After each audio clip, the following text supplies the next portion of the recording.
Welcome to the latest installment of the DDT Archives. I am your host, the Maverick Greg Lotta. With me, as always, is my tag team partner in life, the courageous one, Christopher Lotta. How's it going, pal? What's going on, everybody? How's everyone doing? I'm excited to be here. We got some great stuff for you today. We do. Today we will be talking about Money in the Bank 2011. So we're finally, for the first time, really on at least this form of our podcast here, exclusively on the Tapped Out Wrestling Podcast Network. We were talking about something from this decade, which we haven't done yet. So it's kind of exciting. We kind of felt that we were talking a little bit too much about, when you talk about old stuff, you kind of get the same guys coming up in conversations all the time. So we wanted to move forward a little bit, talk about a few different people. And that's what got us here today. Is that about right? Absolutely. Not to mention, I think this is one of the more fascinating kind of lead-ins to a pay-per-view in more recent time. This is kind of the event that reinvested me in professional wrestling. So that's why I was apt to agree to doing Money in the Bank 2011. Otherwise, it would probably be a little bit too far into the current time for me, but I think this is a really strong one. Yeah, and also talking about, we talked about King of the Ring 1993 last week on the show, and Money in the Bank, for all intents and purposes, has replaced King of the Ring as the fifth pay-per-view. That's kind of a big deal. And it's especially now that it takes place in June. This show in particular took place in July. But if you want to equate wrestling, and I'm a big golf fan and a golfer, but I know you know a little bit about golf. But you have your four majors in golf. You have the Masters, the U.S. Open, the British Open, and the PGA Championship. But there's always a thing about golfers. They talk about how the Players Championship down in Florida is like the fifth major because it's a fun event. Everybody plays it. They really enjoy it. It's a great course. And I feel like this is the same thing when you talk about Royal Rumble, WrestleMania, SummerSlam, and Survivor Series. Money in the Bank has kind of snuck its way into that kind of a big deal pay-per-view. Even if nowadays it's only a single brand show as it was for SmackDown this year. Any thoughts on that?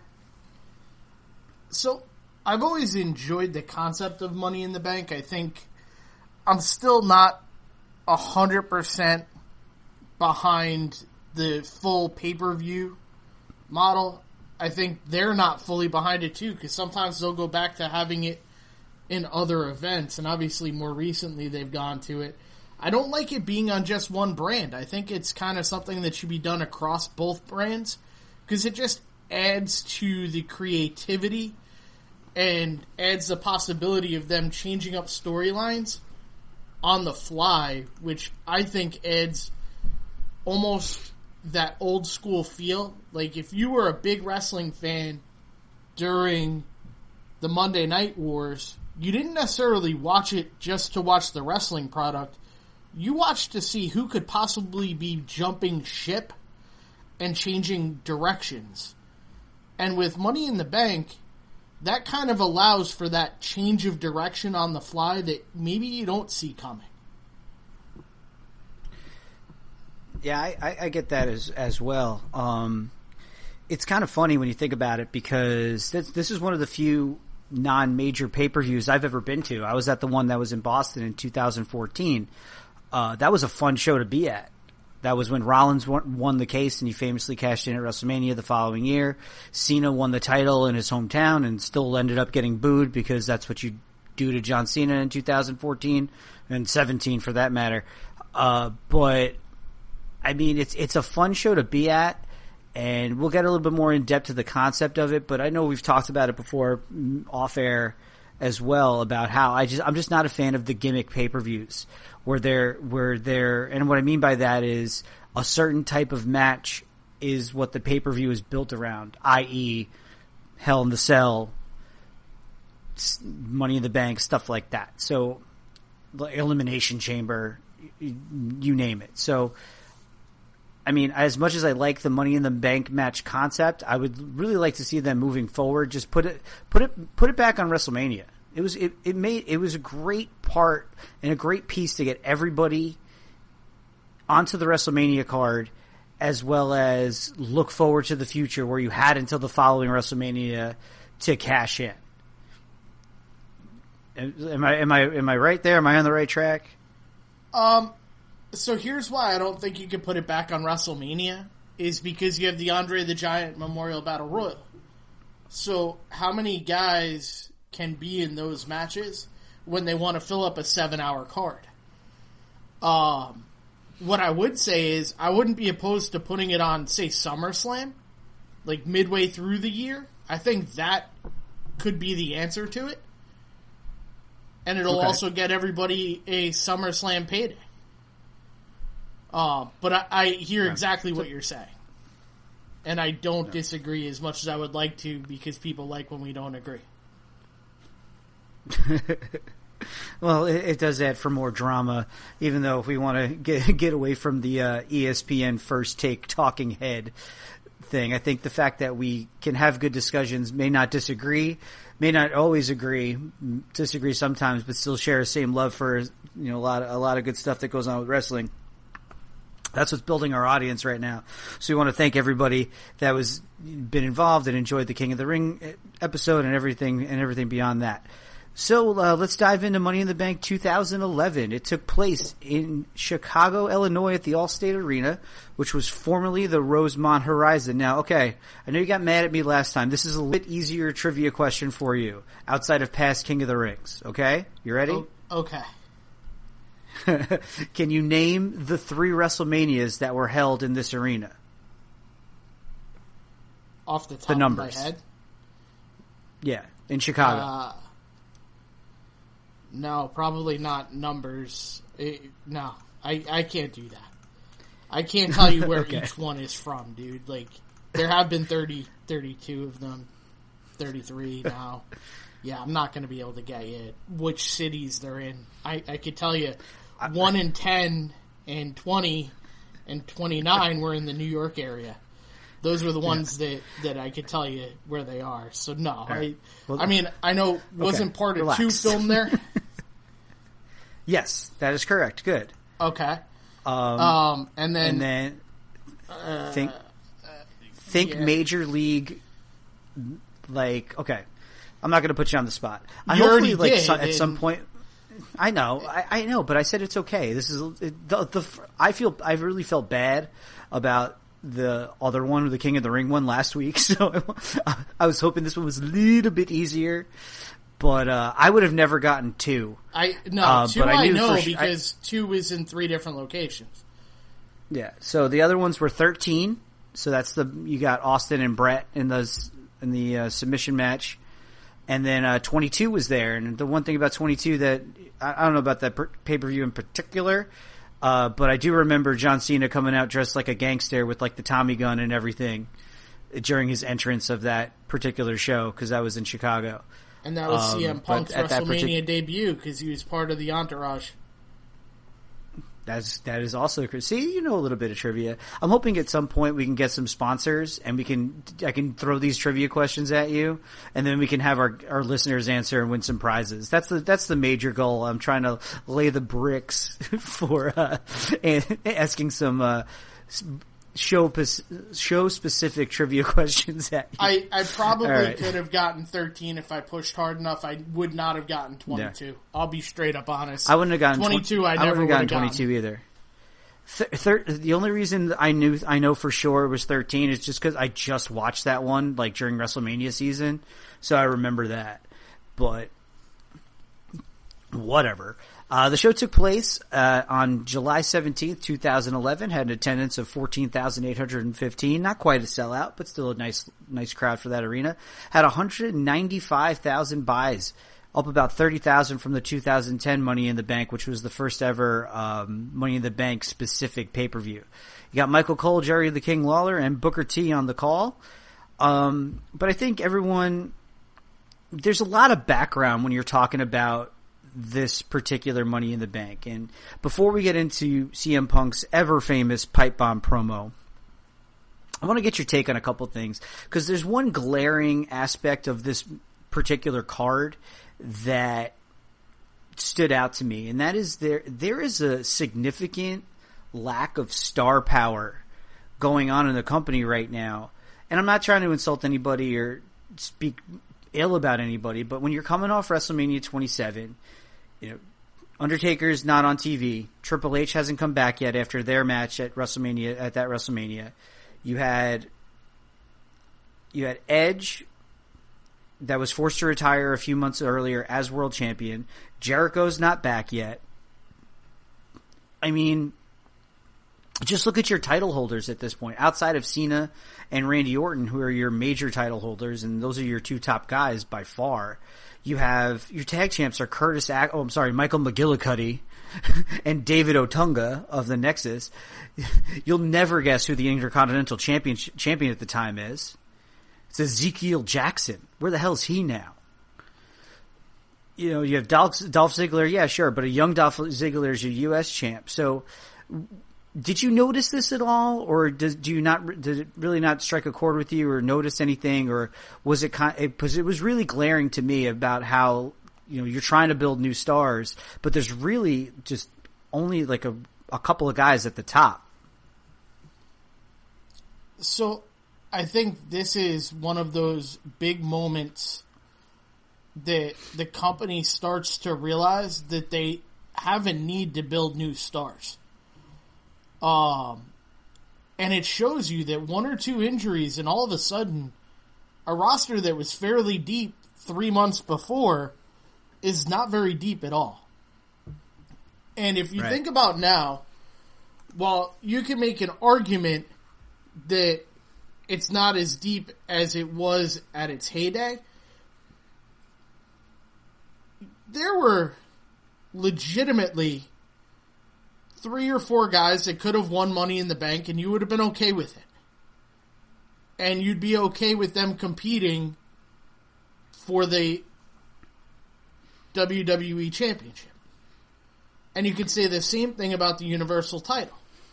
So it's almost as if they learned from their mistakes from this era, because they went from old guard to really young, and there was nobody in the middle.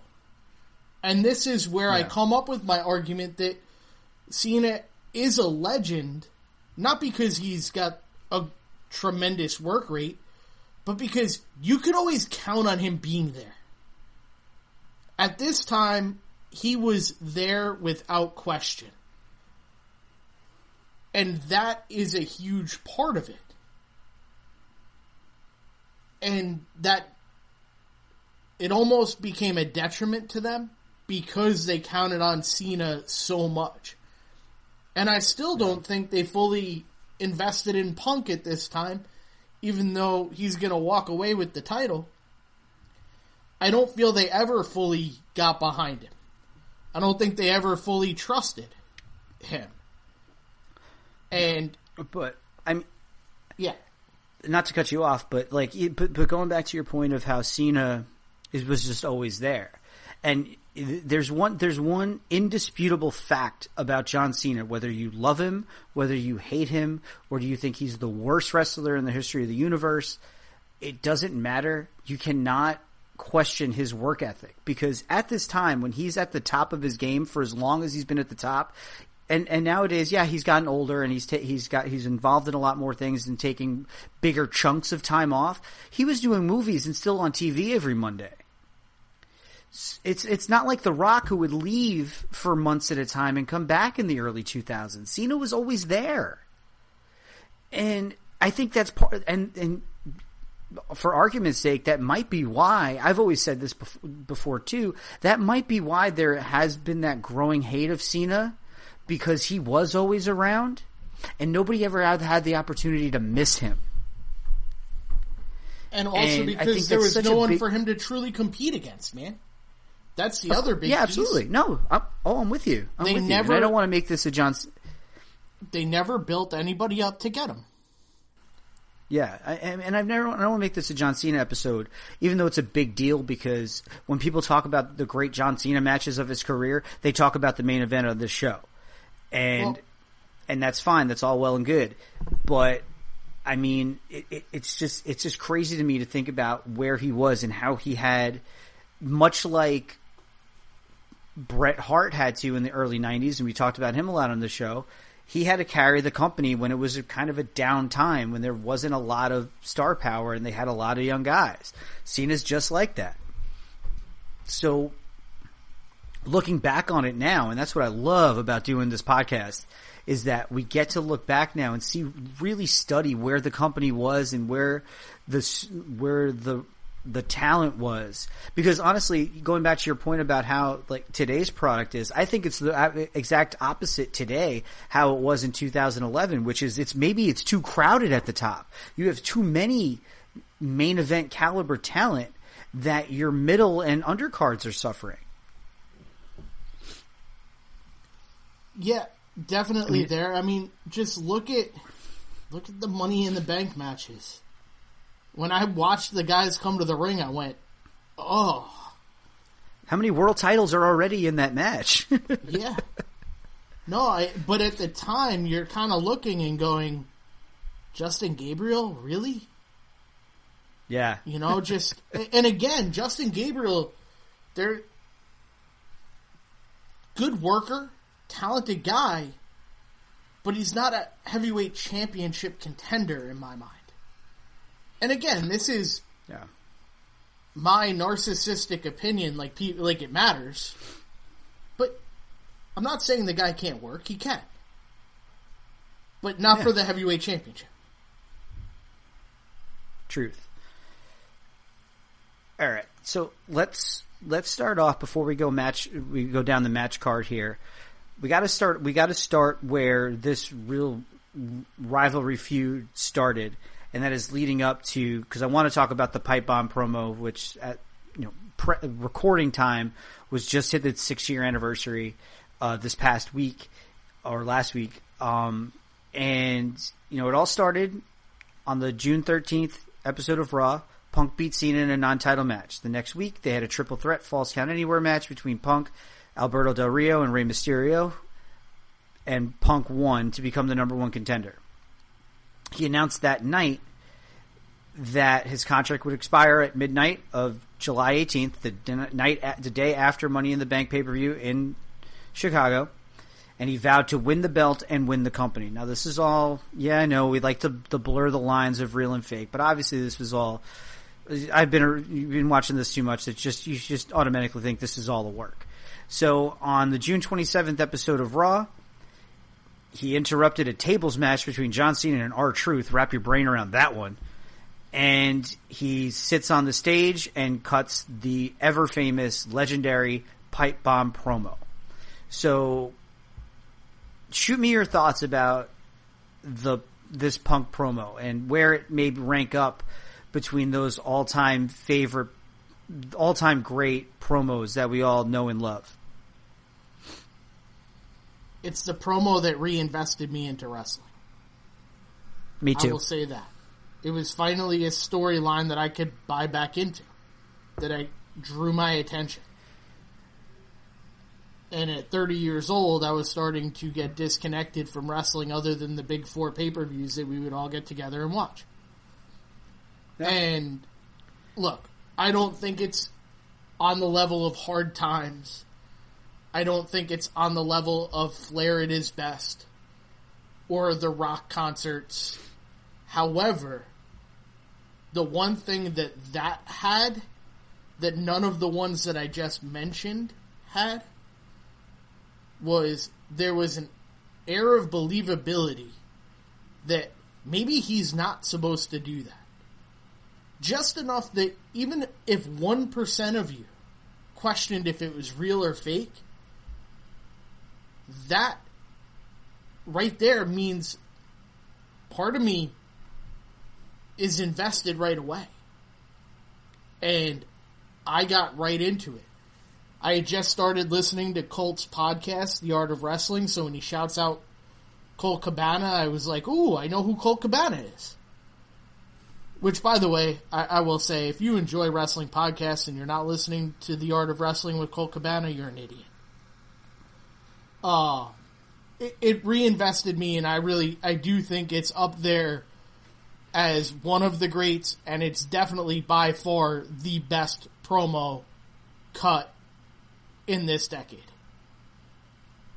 By far, and I think when you look back at greatest promos of all time, you can give them, they'll have names. When you tell, like you mentioned before, Hard Times. You look at, we just passed the 21st anniversary of the Austin 316 promo, and that changed everything. And that's in the same, not at that same level maybe, but when it comes to fame and when it comes to notoriety and being able to name, when you say, oh, CM Punk's pipe bomb promo, everybody knows what you're talking about. And I think that's what gives that the legitimacy it needs to be in the conversation of the greatest promos of all time. And it led to one of the greatest matches we've seen in the last decade as well. And we'll get to that main event, at the end of the show.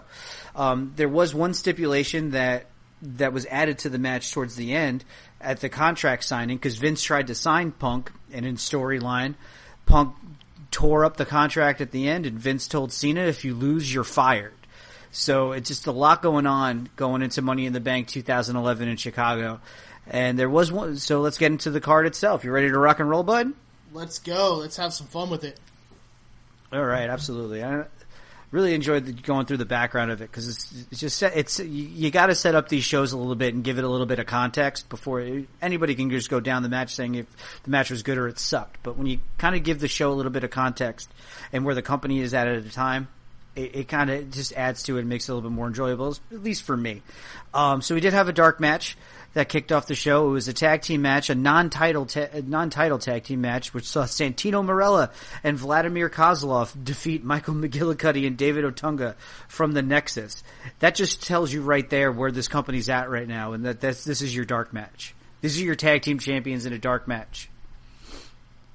And okay, so I'm going to annoy you and say that I'm not so upset with them being the tag team champions. I didn't say that. But I don't necessarily... I like comedy and wrestling to an extent, but I don't think it should be competing for titles. So therefore, the Santino Kozlov thing doesn't do it for me. Yeah. But tag team wrestling wasn't important at that time at all. So I'm not surprised by it either. I'm with you there.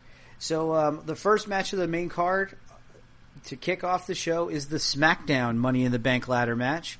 And it saw Daniel Bryan, young, clean-shaven, short-haired Daniel Bryan. He would beat Kane, Sin Cara, Wade Barrett, Heath Slater, Sheamus, Cody Rhodes, and Justin Gabriel to grab the Money in the Bank briefcase for the World Heavyweight Championship contract. The match would go just about 24 and a half minutes. He would grab the case after fighting off Cody and Wade Barrett at the top of the ladder and give him Barrett a nasty kick to the dome, and to grab the briefcase. So for this match, I felt it was pretty okay for a Money in the Bank ladder match. There were a few good spots. You had Sheamus, who pretty much murdered Sin Cara by powerbombing him onto a ladder, and you never saw Sin Cara again.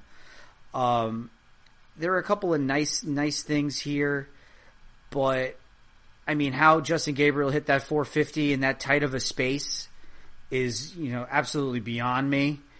But I mean, I thought you could tell the crowd wasn't all that into it, and I just felt like it was extremely difficult to open a show with a Money in the Bank ladder match because there's just so much going on. It's hard to get the crowd warmed up. What are your thoughts on that?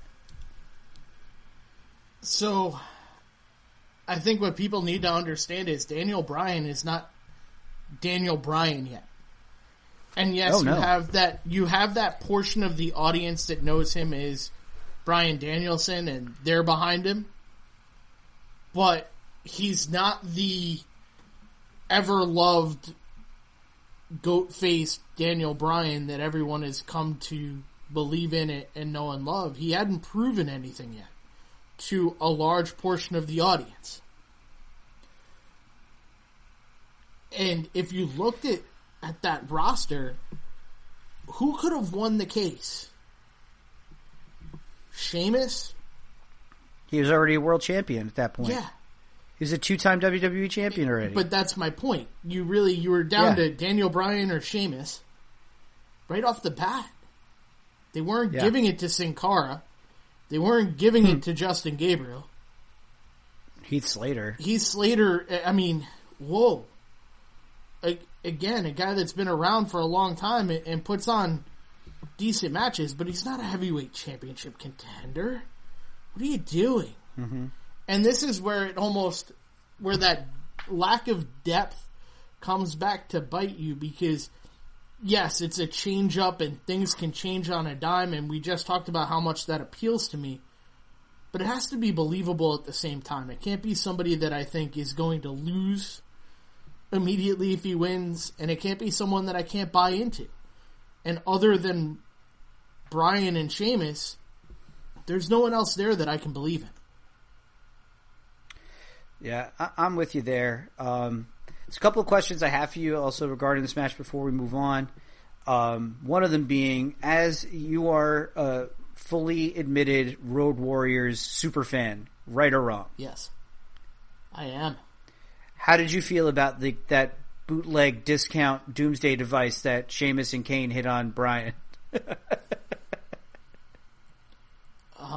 Next question. Did you note? I mean, fair enough. In Chicago, what are they going for? Are they going for the Road Warrior pop that they hope to get off of it?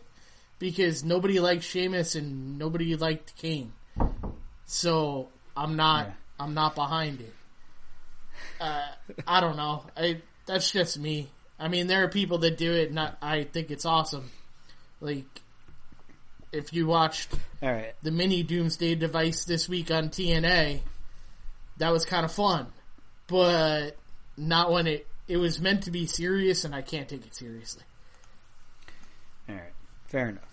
And then the last thing, and this goes back to kind of our on Twitter this past week, because there's a lot of talk over the last couple weeks since Cody Rhodes won the Ring of Honor championship.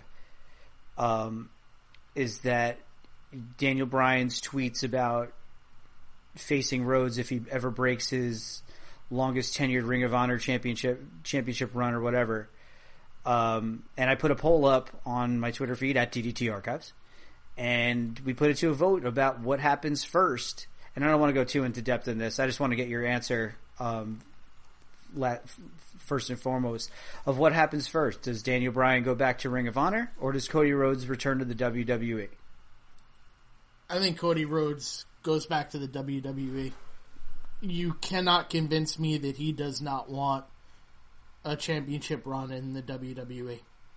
It's the one thing his dad or brother have never had.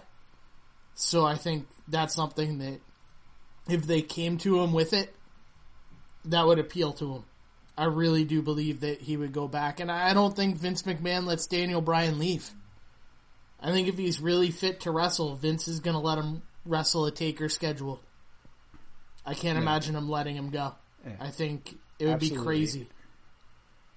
Absolutely. And that's exactly how I felt about it. I think if obviously it's a big if, but let's take all that, the whether he's healthy or not out of it. If he is healthy to wrestle, he's going to wrestle in the WWE again. And I think now that Cody left and has been able to have success, there's going to be money in him to come back. And I think they will sweeten the pot, and there's definitely going to be money in a return Cody Rhodes as a main eventer, and I think it would really work and be a lot of fun. Be a lot of fun to do. So we had that Twitter poll up. Bryan back to Ring of Honor actually won the poll, which is kind of freaking baffling to me. But you know, the way some fans are nowadays, I'm not quite surprised. So just moving on, like a little footnote of this Daniel Bryan winning the case, he would, after a few failed attempts at cashing in, he would eventually cash in successfully on the Big Show at the TLC pay-per-view in December. And then he would lose the title to Sheamus in that ever-famous, 3.5 second match at WrestleMania 28. In between this and the next match, we see Vince's limousine arrive. He's got Johnny Ace and an attorney in tow. So just a footnote there that the big boss is in the building. And next up is our Skip It match of the night by far, which was a Divas title match between Kelly Kelly. She would defeat Brie Bella in just under 5 minutes to retain the Divas title after what looked to be an awful Famouser as the finish. This match was pretty craptastic. Is Kelly Kelly the worst Divas champion ever? I'm going to say yes. I'm going to say an astoundingly yes. She's awful. She is awful. And I can't elaborate because what I said in text message to you yesterday is inappropriate, and therefore I will not put it out in public. Fair enough. Thank you for doing that. We'll have to keep a little bit of integrity with this program. The only thing I'm going to say about this again, and I say this time and time again when we talk about women's matches on this podcast, especially from back in the day, and this is fairly recent. No, it's only 6 years ago. But how much the women's division has evolved, and if and the fact that people come, and I'll just tell you like where the women's division is right now. The fact that people are talking as much about the women as they are about the men and are invested as much in certain female superstars just shows you how far we've come as wrestling fans, because this is pretty bad. And when we look back at the fact that this past week on all three WWE shows, whether it's Raw, SmackDown, and NXT, you had women main eventing, enjoy it. Because we're in a really good time if you're a fan of women's wrestling, because they are getting treated like men right now, and that's about as great a compliment because it wasn't always the case. And I know I tweeted out the like maybe last week I was watching an old 2002 SmackDown or Raw or something, and they were showing it was a bra and panties match for the women's championship on Velocity, and you're going to complain about Bayley or Nia Jax or whoever. I mean, come on. Like, enjoy it. Enjoy it now, because there's this super amount of talent going on right here. Any final thoughts before we move forward? Yeah, the Bella twins were twins still during this match. Before they enhanced by a couple of other twins? Yes. That was the one thing about this match that stuck out to me. When the Bellas came down to the ring, they were twins. Yeah. I pointed that out to my... Okay, I'm sorry. It's terrible. Let's move on to some wrestling. Okay.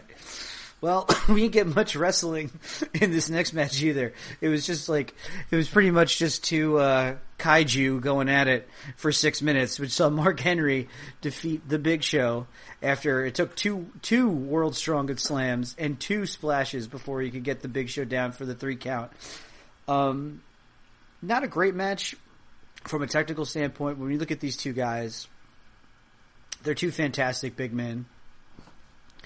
And you start seeing the rise of Mark Henry at this point as a main eventer. So maybe there's not really much to break down about this match itself, but where were you on Mark Henry at this point in his career?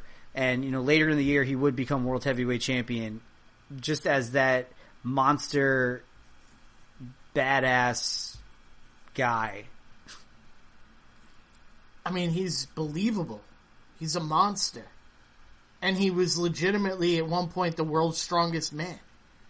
So right there, that brought... They finally were using him properly, and they got away from the let's make a joke out of this guy.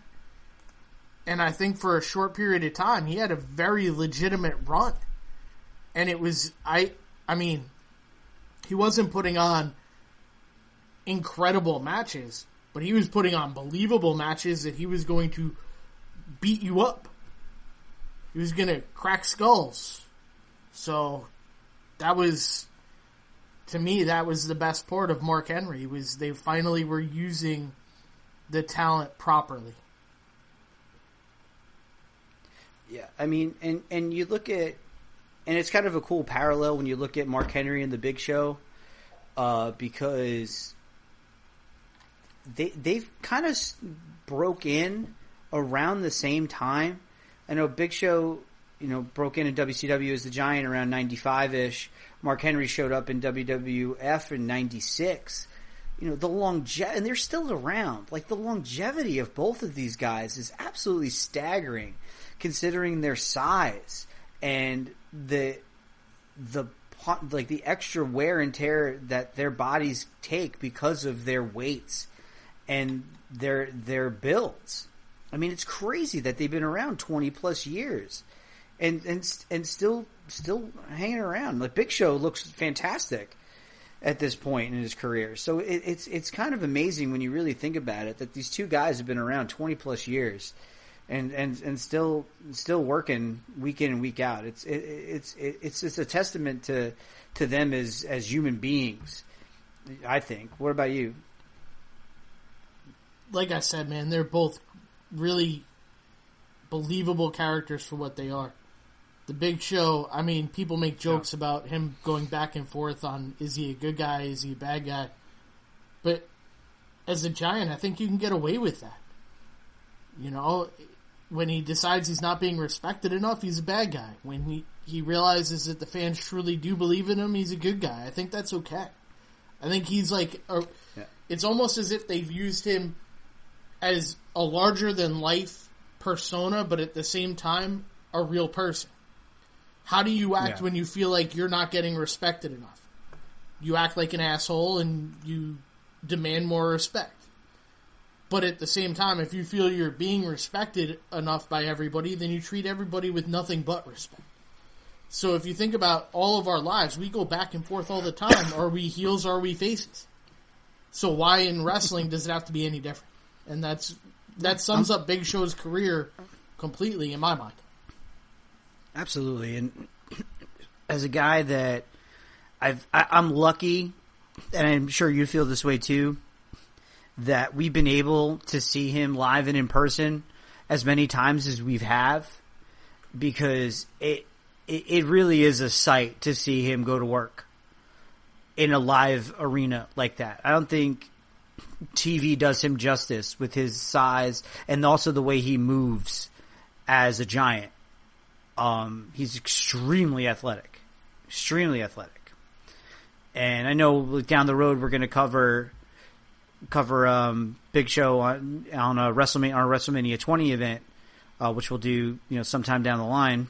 But his match with John Cena at that event is amazing. So to just see him in person and be fortunate enough to see him in person, I feel lucky as a fan that I got to experience him live and in living color. All right, moving on. Our next match of the night is the Raw Money in the Bank ladder match, which would see Alberto Del Rio grab the briefcase. He would defeat Rey Mysterio, Kofi Kingston, The Miz, Evan Bourne, R-Truth, Alex Riley, and Jack Swagger in just under 16 minutes. The only thing I really take away from this match I felt was more fun than the first one. They had a lot of cool spots. It just had better energy. And when I was doing my research on this, I saw some online reviews that had this rating for this match lower than the SmackDown one. And I disagree with that. I felt the energy and the athleticism in this match was way, way better. So what are your thoughts on this Money in the Bank match? Is it a better crew, or Del Rio was kind of your only real threat in this match as well? I really think the only other person, and it's a stretch, that you could give it to at the time would be Rey. Yeah. And I don't even think that's realistic. You just can go with Rey because of the type of match. So I think he fits it. I think they knew that they would get great spots out of this. This was right at the time Alex Riley had turned on Miz, so you had that personal feud in there. So you knew neither of them were winning it because they still had to deal with each other, and that's another miss completely in the WWE universe. But, R-Truth, no. Sorry, again, funny character, longevity is fantastic, but I don't buy him to be a contender for that level. So, I think when it comes down to it, it had to be Del Rio and maybe a stretch to include Rey Mysterio.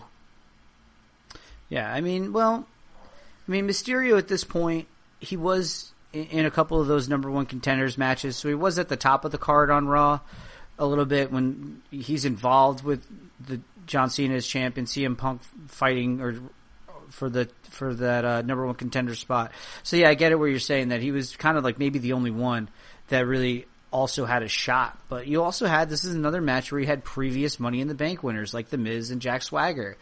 And there were fun spots in this. There was a synced up Kirk and Rana spot between two guys that was cool, and obviously the one that's the memorable one was Evan Bourne's shooting star off the big ladder onto the floor. That was just kind of crazy. But the end, I thought even the finish here was a little bit more interesting too than the SmackDown match, with Del Rio getting the win after he ripped off Mysterio's mask, and as he's holding his face, he gets kicked to the canvas, and Del Rio opened it up for him to grab the briefcase. So any other final thoughts on the Raw Money in the Bank match?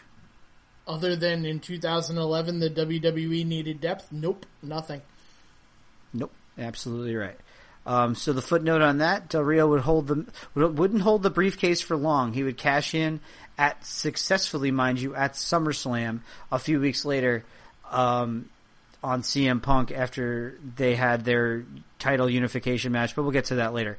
All right, next up is our second to last match. We had it's for the World Heavyweight Championship, and it saw Christian defeat Randy Orton by disqualification in just over 12 minutes. Excuse me. The stipulation being that if Orton was disqualified or there was any poor officiating, Christian would win the title, and that's exactly what happened here. It came when Christian's down in the corner. Randy's in his face. Christian spits in his face.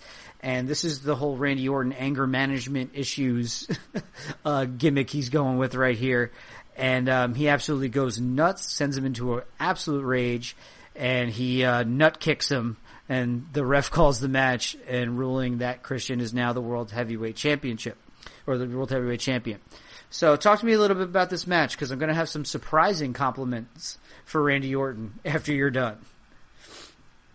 I thought it told a great story in this match. I thought it absolutely gave the fans exactly what they expected. Listen, you don't have that stipulation and then not have Randy Orton get disqualified.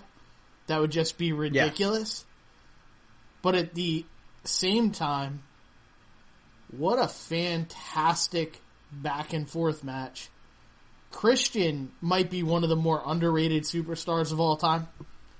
I really think he was fantastic.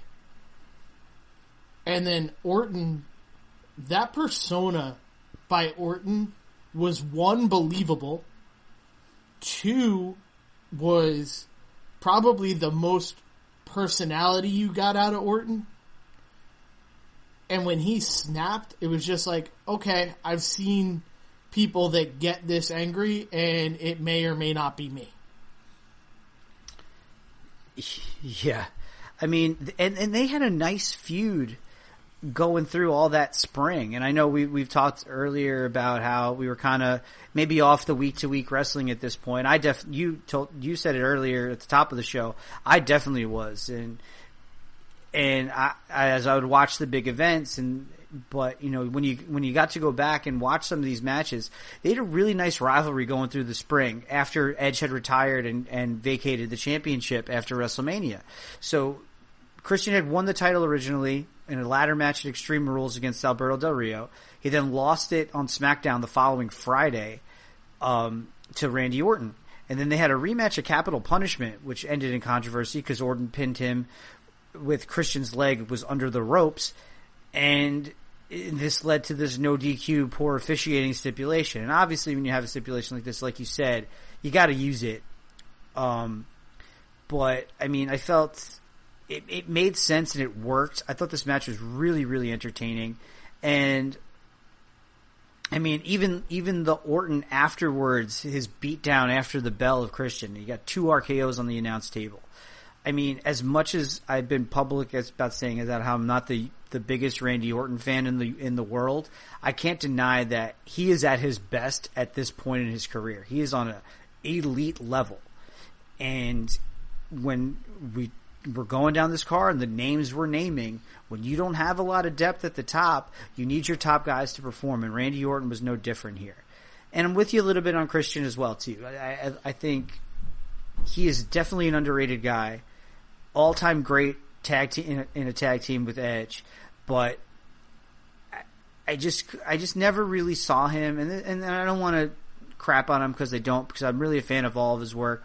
But when you think of guys that were top guy, world champion caliber people, I never really saw Christian at that level of a Randy Orton or a John Cena or a Punk at this point. But he's a believable champion, just because he could work and he can entertain. He's great on the stick and can really put on good matches with a multitude of guys. So I really enjoyed this match, but I mean, this is just one of those things where, like, when you don't have a lot of depth at the top, Christian's your world heavyweight champion, And I'm okay with that, to be honest with you.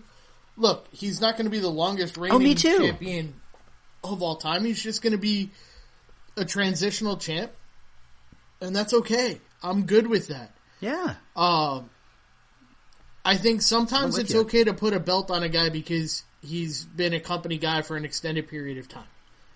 And I think that's kind of what it was. And I think, especially after the loss of Edge, fans really took to Christian because he was their connection to Edge. Yeah. That's a good point. When I say he's underrated, I don't look at Christian as a heavyweight champion. I look at Christian as a guy that entertained me for damn near a decade, if not more.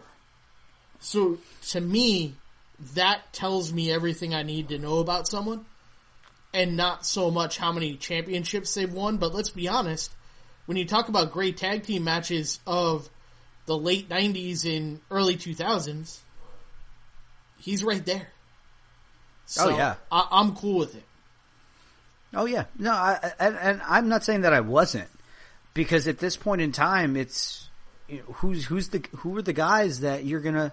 He may, like I said, he may not be on that Cena or Orton level, but I think he holds up with Orton here in this particular match. But when you look at who else is there, he's a guy that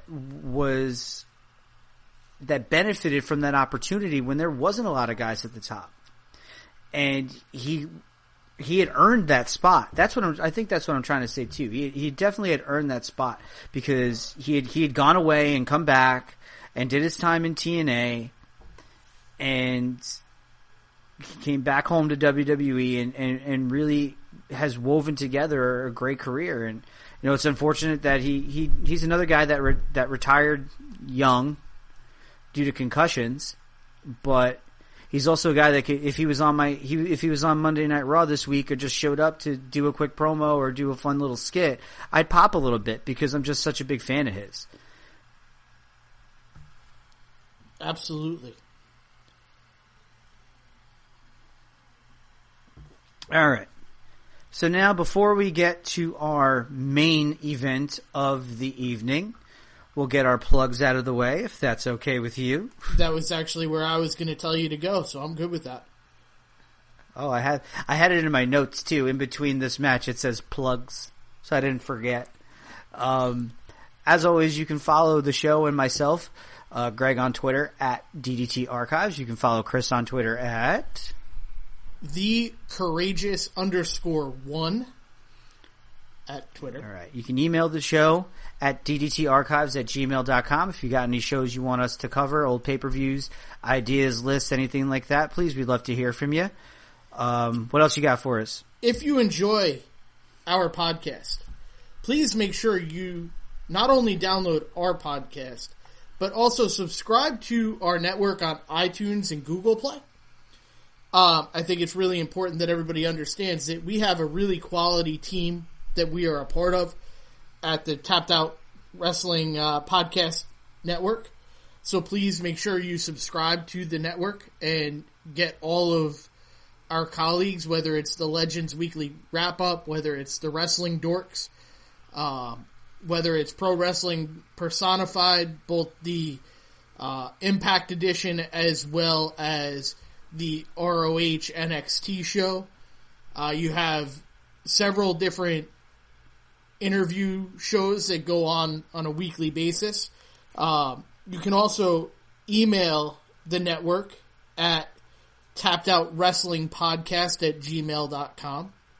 You can follow the network's Twitter handle at tappedoutpod. You can also visit the website, tappedoutwrestlingpodcast.com.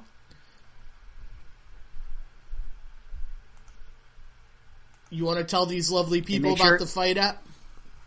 I was just about to. Perfect. And if you're on our website, you can make sure all of your Amazon needs, make sure you click the link on the network website so you can help support the cause and all these great shows. We work really hard. Every guy on the network, we just work really hard on what we do, and we love what we do. So please, that's one of the great ways you can support the show and the network itself is by clicking on that Amazon link and getting anything you need from there. And also the Fight app. It's a great app if you love the combat sports, whether it's MMA, pro wrestling. That's how I watch Ring of Honor is on the Fight app. That's how I watch Rocky Mountain Pro Wrestling as well.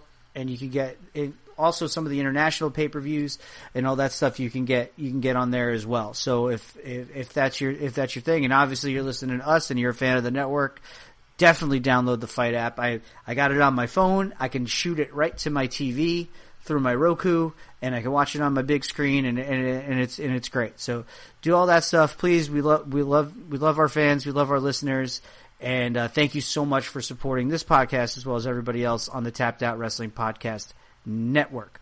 Also, can I add one final thing? Well, you can add something, and then I'm going to add a couple of things. Go ahead.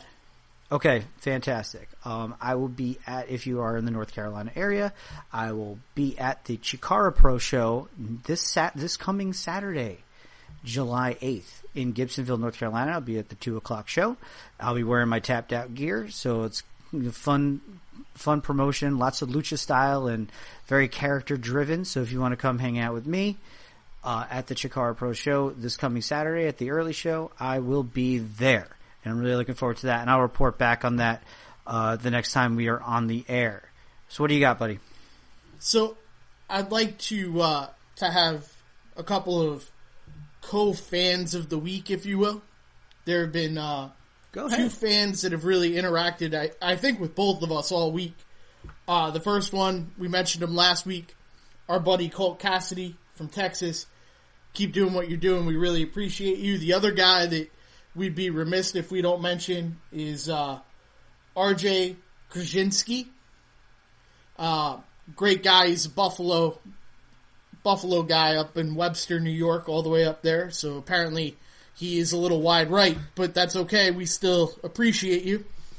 Hey, he's a fellow Yankee fan, buddy. We can't ignore that. Well, he's a Yankee fan, but he still likes those guys that lost 4 in a row.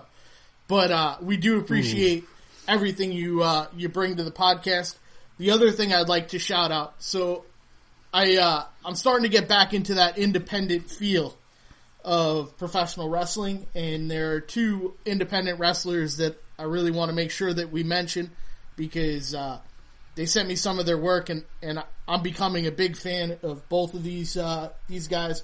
The first one's Hawk Thomas. He's Southern Fried Championship Wrestling.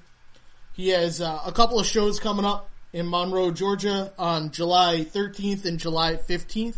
So please check out Hawk. Great guy. Goes back and forth with me on Twitter consistently. You can follow him at Hawk Thomas 10. And then the other one is Barrington Hughes. He's out of Florida. Great guy. Great up-and-coming big man in the business.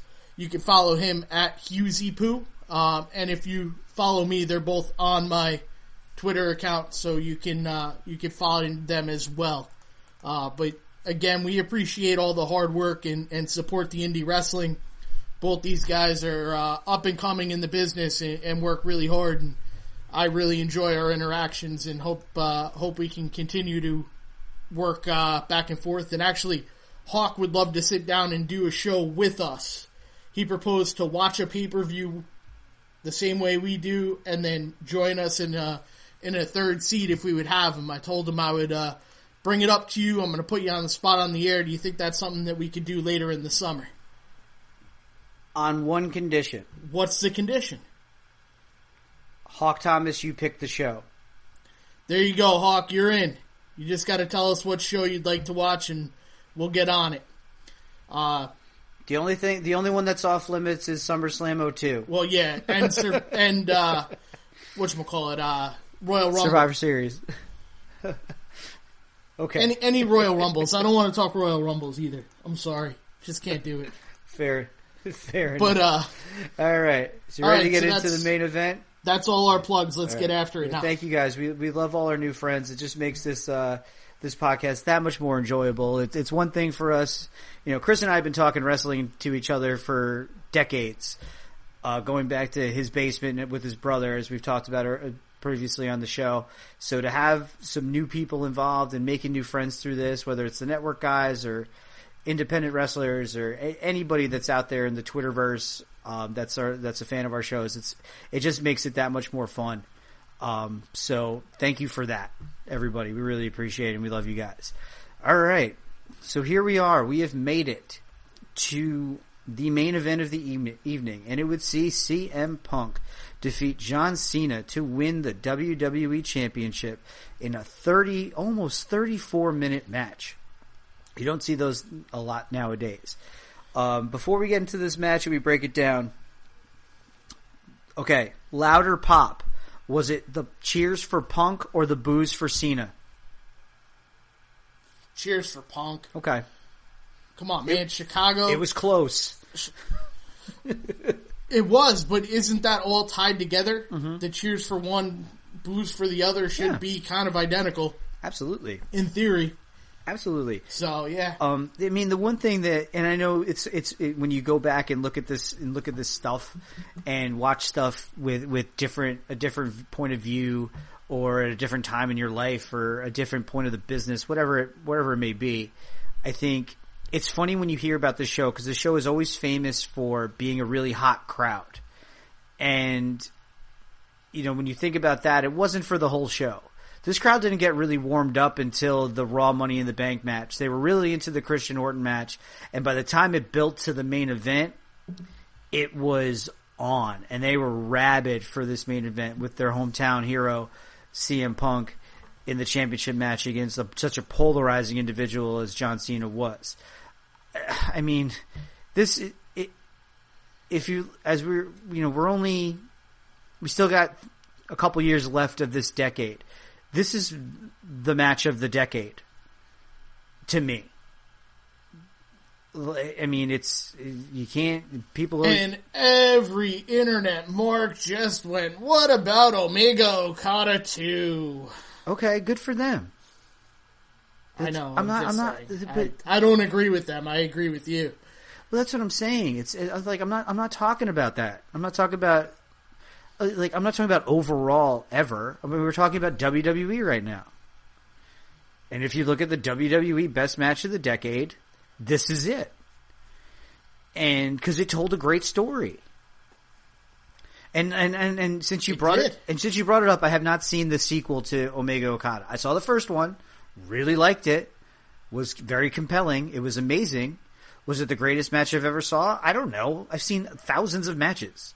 I can't fairly say that this is the greatest match I've ever seen. And this match is not the greatest match I've ever seen. But in the last 10 years, what are you going to put up against it? And I know it's true. And I know we don't get into this, but I felt that at this point, talking about this particular match, I'm going to bring up the grand poobah of internet writing and Dave Meltzer. Because it's just an interesting stat to me that, with Meltzer's star ratings, if we don't talk star ratings, we leave that to other podcasts that talk about retro stuff, and hey Conrad, hey Bruce, hey Tony, we love you guys, but I don't really read the Wrestling Observer. I've never read the Wrestling Observer in my life, and I don't really like to give star ratings to matches, but I looked it up, and Dave Meltzer has given 5 matches 5 stars in WWE ever. And this was the last one and the first one since 1997. 2 of those came in 1997, mind you. So it's the only 5-star match that Meltzer's given 5 stars to in the WWE in 20 years. So put that in perspective. And, over the course of 20 years, how many great matches have we seen? And we can do a whole show on the greatest matches of the last 20 years. And this is the only one to get a rating like that on the Wrestling Observer. And that's not, and as much as stock I don't take in that's not anything to sneeze at, right or wrong. I agree with you 100%. At the end of the day, I couldn't care less about Dave Meltzer's star rating. Me either. When I watch wrestling, and I've said this over and over and over again, I either enjoy it or I don't. I don't put levels of enjoyment on it. I'm not giving it a grade like a report card. I do enough of that 4 times a year. Don't need to do it more. Instead, I look at, did I really love this match? Did I enjoy it? And dude, the story it told was awesome. Awesome. And it said just as much about Cena and his good guy character as it did Punk. And on top of that, the fact that they're tying in the past to it with Johnny Ace being Pat Patterson, it was fantastic. Yeah. And being a throwback podcast, being able to connect the dots like they did, to me that made this match that much more enjoyable. And I will go a step further. I think if you watch Punk work in this match, you can argue that it was one of the first and only times he truly enjoyed being in a WWE ring.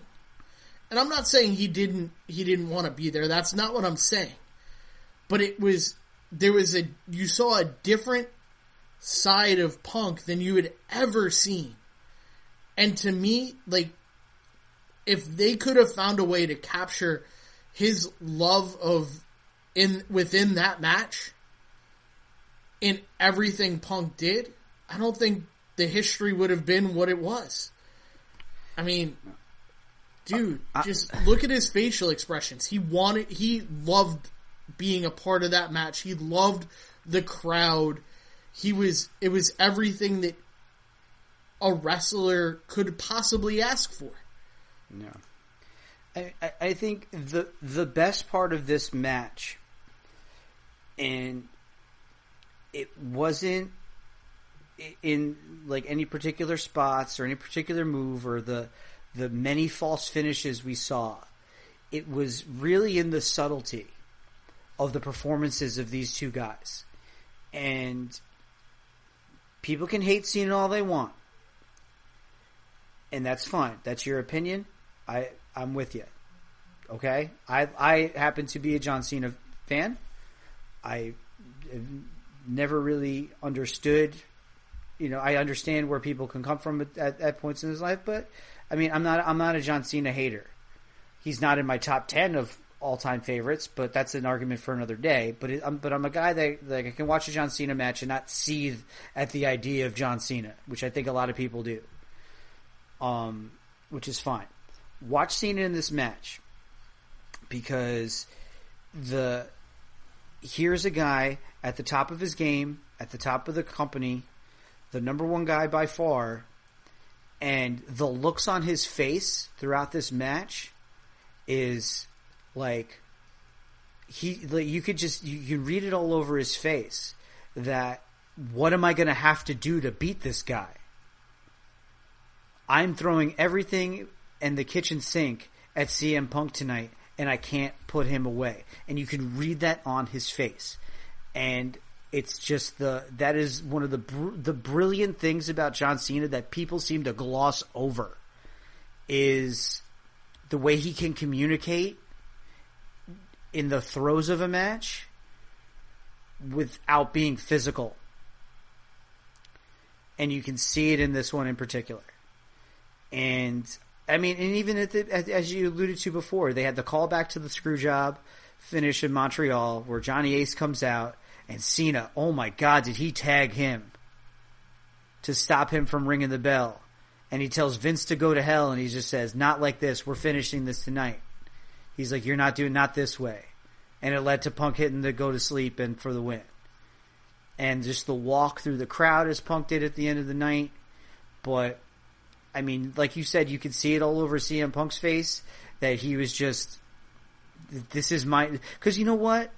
Yeah, he had been world champion before, but you could tell in just the way he presented himself in this match that he had been waiting all the WrestleManias in the world, whatever, he was waiting for this night his entire life to be home.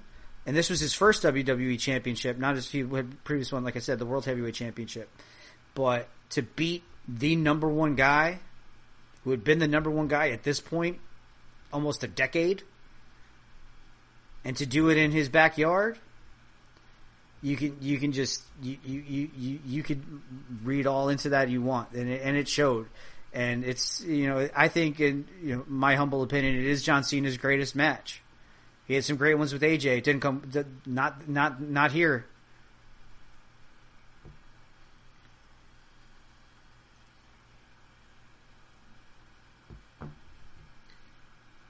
It was truly just something that I think the Chicago fans will never forget. Something that WWE fans as a whole will never forget.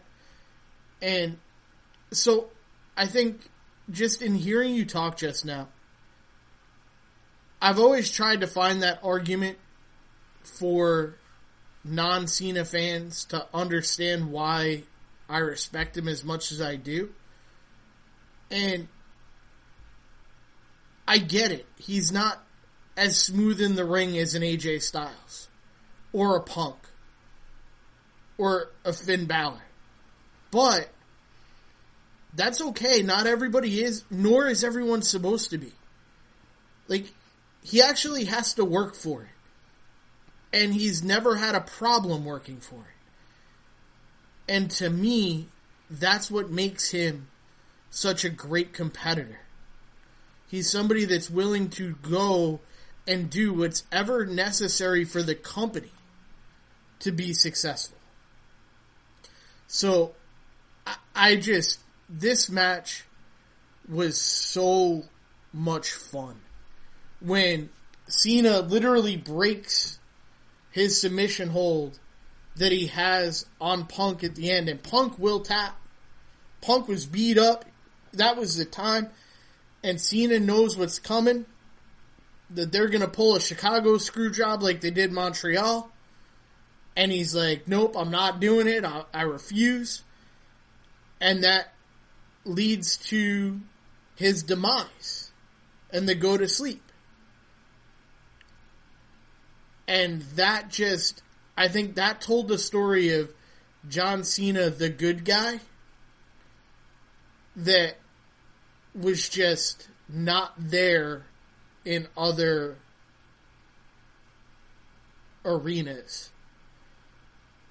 Like, he almost said, fine, boo me, but I'm going to still do the right thing by your guy and by me. If I'm going to win this, I want to win it my way, the right way. No, absolutely. I mean, and going back to the Cena point, and I'll tell you a couple stories. Like, there's one John Cena story in particular that you don't see on social media, and you don't see on anywhere ever, and it goes a little something like this. In Money in the Bank 2014 in Boston, John Cena wins the vacated WWE Championship after Bryan had to give it up when he was injured the first time that he won at WrestleMania 30. So Cena wins the ladder match in his hometown, does get booed considerably winning in Boston. And yeah, there's a lot of up-and-coming talent in that match, but it made sense for Cena to win that night, considering they were moving him along, and it set up him and Brock at SummerSlam that year. There's a little restaurant in Saugus, Massachusetts, which is where I used to live, called Kowloon's. It's a Chinese place. It's huge. And it's got several different rooms. It's got a sidebar. It's got like a sushi restaurant. It's got a back room. There's a comedy club in there. It's just this huge venue for stuff. But it's also a big hot spot for wrestlers to go when they perform in Boston, because it's just outside of town, but it's not in the city. And it's open late. So that's where they go. There's a famous story of Randy Orton cursing out a child but that happened outside of Kowloon's. I don't know if you ever heard that story. It's kind of hilarious. Anyway, so that night, and I wasn't there, even though it was across the street from my apartment, but my wife didn't want to go. But we drove past it on our way home, and there was already cop cars outside because they knew what was going to happen. And after winning the title that night, John Cena walks into Kowloon's, and I knew people who were there, talked to everybody, took pictures with everybody with the belt. And I'm sure a lot of those people that went up to him asking for autographs and asking for pictures were probably some of the people that booed him in that arena because it was the cool thing to do. But that shows you the connection John Cena has made with fans, whether they like him or whether they hate him. He's going to do the right thing for the company, and he's going to do the right thing for his fans. And I think whether you love him or you hate him or anything like that, you can't deny that about John Cena. That's all I got. Look, we've known that since 2002 when we met John Cena in a parking garage. He's come a long way since that beat up Jeep Grand Cherokee, hasn't he? Yeah, but we told that story in the DDT Origins. But and we'll tell it again we'll tell it more in depth on the Survivor Series 02 episode, I'm sure. He was a great guy and couldn't have been more humble. And to me, I'll always respect him for that. Yep. So let's kind of wrap up this show. I think we've hit the main event hard. What I will say about this show is normally when we watch a pay-per-view to do a show, I don't watch a whole lot of Raw or SmackDown before it, and definitely don't watch anything after it. However, in this situation, I did both. Yep, me too. So I made sure I watched that Raw the night following, because I didn't remember what had happened. And I wanted to make sure that I did. And to me, that tells you how invested in this show I became. Not because we were doing this show, but because I enjoyed what I was watching. And I did that with the build to this show. I watched the 3 Raws that led into this, starting from the contenders match, and then the contract signing, and the pipe bomb, and all that stuff. Like, I watched all those Raws leading up to this, just to get a sense of the build for this particular pay-per-view. And, one final thought about the main event, for me, now that I think about it, and I meant to say it before, and I went on that little John Cena tangent there. Usually when I'm prepping for our podcast and we're doing a specific pay-per-view, I got my pad and my pen, I got my big legal pad and my pens, and I take pretty good notes about, just because I don't want to forget how I feel or a certain spot or things of that nature. I'll tell you right now, while I was watching the main event for CM Punk and John Cena, that match, my pad and my pen were on the table, and I didn't touch it until after that match was over. That's how into it I was just rewatching it, and I've seen that match before. That's really how much invested I was and how entertained I was by this match. So I think if you can put a bow on that, and I think I'm sure we're going to get a little bit of backlash, and that's fine. Bring it on, because we're not throwing shade on John Cena right now, and that's okay. You feel how you feel. Voice your opinions. Email the show. Tweet at us. We don't care. Well, if you got good, concise discussion like we brought up last week, if you got a legit argument, legit beef, we want to know about it. We want to have that discussion. But don't just come with us saying that he sucks, and he being John Cena. If you just come to me and say, John Cena sucks, and I ask you why, and then you go silent, like we said, that's our open challenge on the show. Better come correct. Better have an argument. And we love to hear it. So, any final thoughts before we wrap this puppy up? No, man, I think this was a great show. A lot of fun to do. All right. Absolutely. So, thank you for that. Thank you for all that's listening. As always, you can follow the show once again on Twitter at DDT Archives. You can follow Chris on Twitter at TheCourageous_1. And then, you can get all your great Tapped Out Wrestling Podcast Network on their website and at Tapped Out Pod on Twitter as well. And then, once again, if you have any you want to email us your thoughts on this episode or any future episodes you want us to cover, please email the show, ddtarchives@gmail.com. All right, pal, let me, just one final thing. May I wish you a happy first wedding anniversary for this week to you and your lovely wife, Robin.